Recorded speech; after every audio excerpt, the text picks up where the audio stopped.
cardio.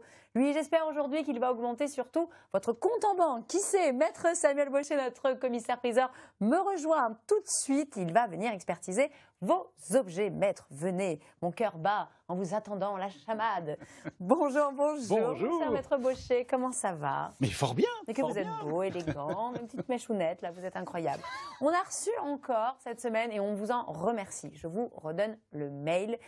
C'est vousêtesfortmidable.normandie@francetv.fr. C'est un mail sur lequel vous nous envoyez, et bien voilà, c'est en train de s'afficher, vous envoyez vos photos et on en a reçu plein avec des objets à estimer. Et on va commencer avec ce très joli pichet. Vous allez voir la photo à l'écran. Pichet de Fabienne de Rouen. Un très joli petit pichet. On dirait qu'il y a même une petite horloge qui est tout à fait. dedans. Et c'est très important. Regardez l'heure. Il est à l'heure anglaise. Ah, pourquoi donc c'est un pichet. Non, je plaisante. C'est une plaisanterie. Hein. Je n'ai pas du tout eu la blague. C'est terrible. Votre humour est trop fin pour moi. C'est un pichet en faïence fine anglaise, bien entendu. Mais c'est pas parce que pas en fonction de l'heure. Hein, je vous rassure. Est-ce que vous pouvez me laisser la partie humour dans l'émission? Oui, justement. C'est pour ça que c'est une boutade. Donc c'est un pichet en faïence fine, donc fabriqué en Angleterre, plus précisément à Staffordshire, qu'on appelle communiquant. Pardonnez-moi, on appelle plus souvent un pichet en faïence dite de Jersey. Mais ce n'était pas fabriqué à Jersey. En fait, ça transitait par l'île de Jersey. Ce sont les marins, effectivement normands, qui ramenaient cela effectivement de cette île. Mais c'est donc fabriqué en Angleterre. Alors, c'est quelque chose qui a été très très en vogue il y a quelques années, qui est vraiment un petit peu en désuétude maintenant. C'est en quelle matière à peu près? C'est de la faïence, c'est de la faïence fine avec un décor de lustre doré. Donc c'est très clinquant, hein. Attention, c'est très clinquant. Il n'y a pas besoin de le nettoyer, hein. Ça reste toujours doré comme ça. Hein, c'est vraiment très beau. Ça fait à peu près une quinzaine de centimètres, je crois, nous a indiqué Fabienne, je crois, 15 centimètres. Mais ça vaut une quinzaine d'euros, 15-20 euros. Quinzaine d'euros, moi qui vous ai annoncé, vous allez faire péter les comptes en banque. Une pensée émue pour Fabienne. Mais merci beaucoup Fabienne de nous avoir envoyé la photo de ce très très joli pichet. Une très jolie lampe désormais. Julie qui nous a envoyé cette photo. Julie qui habite à 40 ans. Gros bisous Julie. Une très jolie lampe, assez classique, un peu style années 50, rétro. Mais tout à fait, vous avez visé dans le mille, effectivement, dans les années 50, effectivement. Alors grande, hein, parce que je crois qu'elle fait presque 80 cm de haut. Oui, 80 cm. Tout à fait, 80 cm, donc c'est un modèle assez classique, mais très joli, très élégant, très pratique d'ailleurs. Et ça, je dirais plutôt dans les 60-80 euros. Alors c'est pas 1 euro par centimètre, hein, je vous rassure. À peu près, voilà. C'est vrai que ça tombe comme ça, mais c'est ainsi. Bon, ça c'est pas mal. Donc 80 euros pour cette lampe, bon, on va la garder. Même si elle est très jolie. Alors, je suis très contente parce que c'est la première fois que l'on reçoit une photo d'un jouet. C'est David de Mortagne-au-Perche qui nous l'envoie.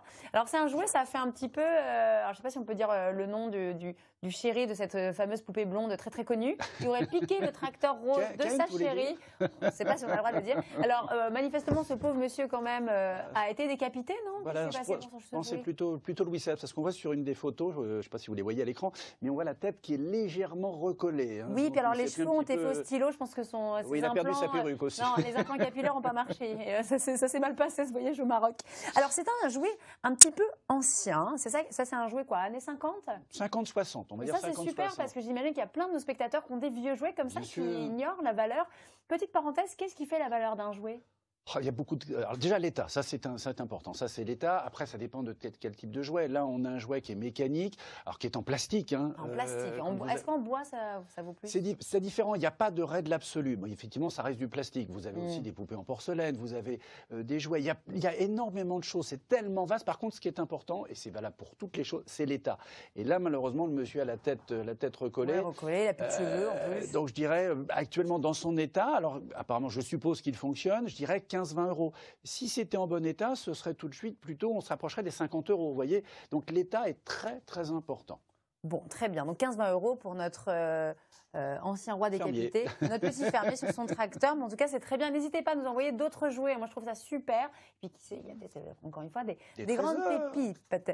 Des grandes pépites, j'allais dire pépipes. Mais oui, parce qu'on avait également reçu une pipe à estimer. Alors, c'est Marie d'Argence qui nous a envoyé cette pipe que lui a donnée son grand-père. Alors, d'ailleurs, qu'est-ce qui fait la valeur d'une pipe?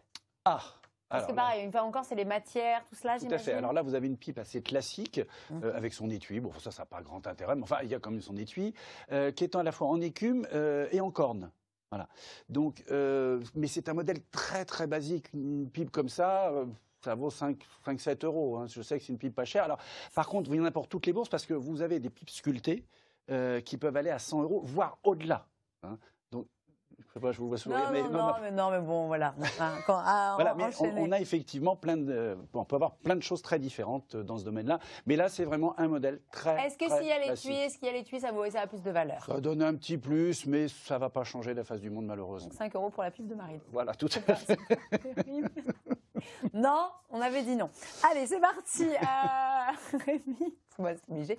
Rémi de Harfleur, tiens, voilà, un peu de sérieux. Une équerre en bois, voilà, c'est bien ça. On reste droit, tout à fait, avec cette équerre ici de Charpentier de Marine, donc qui est en fer et en ébène et laiton. Hein. Oui, voilà. Alors, un objet classique dans les objets de marine, je dirais 15-20 € pour vous donner une petite fourchette. Hein. Et un petit dernier pour la route, un tire-bouchon. Oui. Il y a de la vie aujourd'hui, c'est bien ça. Alors un tire-bouchon de Joseph du Havre. Merci mon Joseph pour ce magnifique tire-bouchon. On dirait qu'il a été mixé avec un blaireau, vous savez, pour se raser. C'est presque comme ça, à la limite. C'est presque comme ça, effectivement. Vous avez cette partie, effectivement, le parti blaireau, qui est en os, le reste est en laiton. C'est un joli tire-bouchon. Alors, s'il est complet, parce qu'on ne voit pas l'intérieur, je ne sais pas s'il a, vous savez, la petite chose en tire-bouchon, enfin en tire-bouchon. Oui, le truc là, voilà, tout à fait. Voilà. Et ça, c'est important, parce que s'il manque, effectivement, c'est moins pratique. Si c'est complet, c'est quelque chose qui vaut quand même 60-80 €. C'est un joli modèle. C'est très joli. C'est très très joli. Merci beaucoup, maître Samuel Baucher. C'est toujours un plaisir de vous avoir avec moi. Et en plus, je vous retrouve demain. Donc, je suis très très contente. On va parler immobilier.